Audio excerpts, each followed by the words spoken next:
Fala pessoal do YouTube, tudo bem? Para quem não me conhece, meu nome é Miguel Rosa, eu sou advogado tributário, especialista em gestão financeira e controladoria, também especialista em direito contratual. E hoje nós vamos falar como é que os globalistas podem utilizar o Bitcoin para dominar o mundo. Então, pessoal, fiquem de olho, vamos ao assunto. Primeiro, nós temos que falar sobre a reserva corporativa e estatal sobre Bitcoin. Como vocês sabem bem, a ideia do Bitcoin era ser exatamente uma plataforma P2P, um simples protocolo onde pessoas podem trocar sem sequer utilizar intermediários. E isso, na prática, iria inutilizar boa parte das instituições financeiras, nas quais não fossem fazer nenhum tipo de serviço que estivessem correlatas à própria rede on-chain. E é exatamente por isso que é do interesse tanto de grandes corporações quanto do próprio governo americano e outros de acumularem Bitcoin o máximo possível. No caso, por enquanto, o interesse é tão somente do capital privado, que vê aquela infraestrutura como uma base para garantir uma certa proteção ao M2, que seria a expansão monetária, que basicamente sustenta a liberdade de crédito que possuem os governos com déficits infinitos. Já dentro da reserva estatal, isso ainda não é uma verdade por enquanto. Boa parte dos estados estão simplesmente vendendo as suas reservas de Bitcoin. Mas os Estados Unidos, né, teve uma grande guinada com Trump demandando por intermédio do seu decreto a ideia de permanecer pelo menos com a quantidade de Bitcoin que o país já possuiu, né, por meio de investigações e também confiscos devidos a processos penais, e é exatamente por isso que ele de fato irá conseguir, nesse caso no médio e longo prazo, segundo o czar de cripto, né, Bessent e também alguns outros assessores, pagar boa parte da dívida em dólar utilizando artifício monetário de escassez do próprio Bitcoin. Mas veja que se você pensar nessa estratégia, então a quantidade de Bitcoin para o Estado nunca seria de fato suficiente, porque ele sempre teria que vender para continuar garantindo seus déficits. E aí vem a parte 2 da dominação global feita pelos globalistas a partir do grande confisco, em que todo o capital privado que comprou Bitcoin e permaneceu com ele em corretoras ou se não em tokens que são lastreados em Bitcoin teriam, nesse caso, todo o seu capital congelado, buscando com que esses Bitcoins fossem adquiridos pelo próprio Estado a um valor específico congelado. Então, todo mundo que utilizou o seu capital privado declarado para fazer essa movimentação direto para o Bitcoin, como um verdadeiro hedge monetário, no final teriam todas as suas posições liquidadas e teriam dólares nas suas contas bancárias ou de corretora. Então, nesse caso, o governo iria mudar a sua estratégia de liberdade fiscal e financeira para represamento financeiro, em que você não poderia ter a total liberdade de garantir o acesso e a utilização do seu dinheiro que o Bitcoin permite a partir da autocustódia.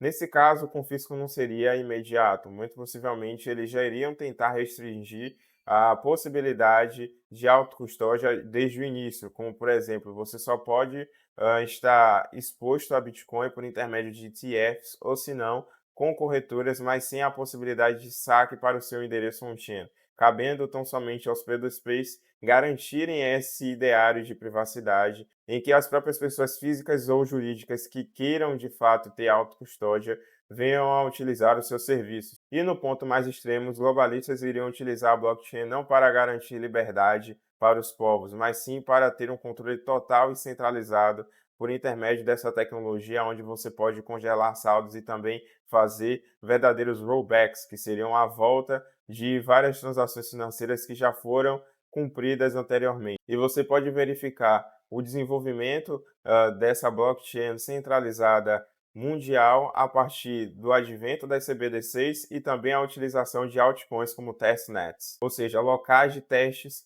aonde eles vão utilizar como laboratório para garantir a especificação e também o desenvolvimento maior dessa tecnologia. E para que essa blockchain seja acomodada para todos os cidadãos, poderiam sim haver o processamento de um grande super app, onde você teria a possibilidade de se comunicar, realizar pagamentos e até garantir a visualização dos serviços públicos disponíveis e os seus créditos sociais.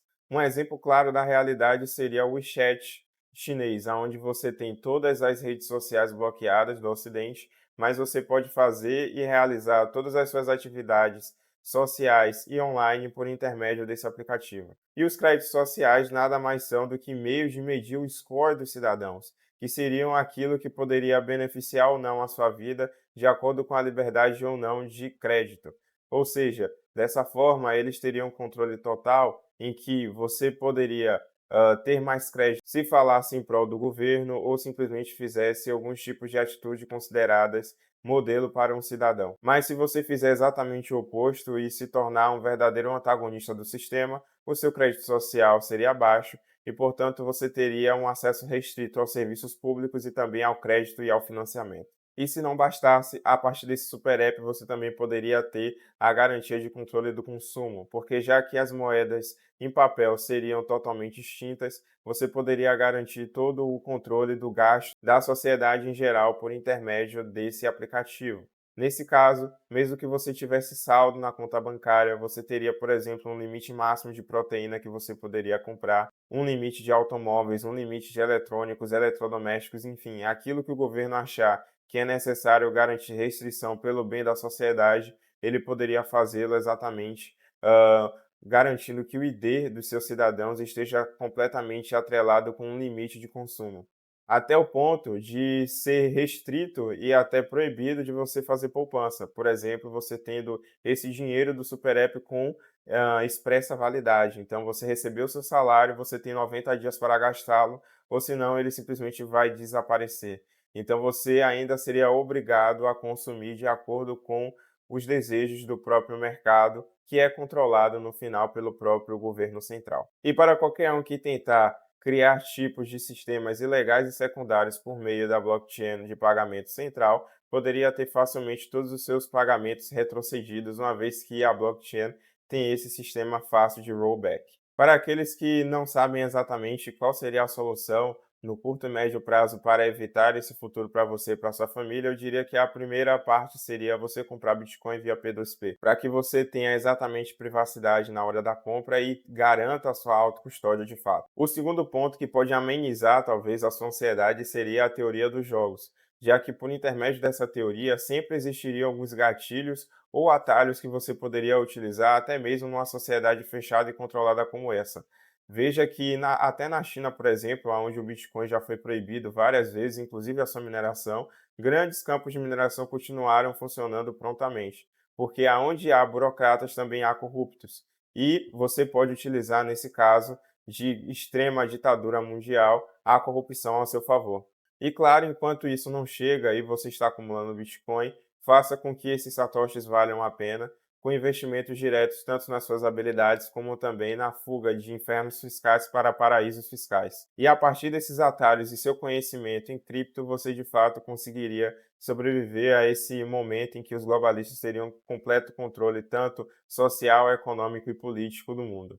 Então, se você quiser realmente aprender a fazer blindagem patrimonial, eu tenho a minha mentoria de exatamente 8 aulas, onde você vai aprender tudo do básico ao avançado. O link está na descrição. E se você quiser realmente saber qual seria o melhor local para que você consiga exercer a sua cidadania de forma completa, sem essas limitações, possivelmente financeiras e sociais, é só falar comigo. Eu também faço esse tipo de consultoria sobre teoria das bandeiras. O link do meu ID do Telegram também está aqui na descrição. Então, pessoal, se você gostou do vídeo, não esqueça de dar um like, de se inscrever no canal para acompanhar os próximos conteúdos e te vejo na próxima.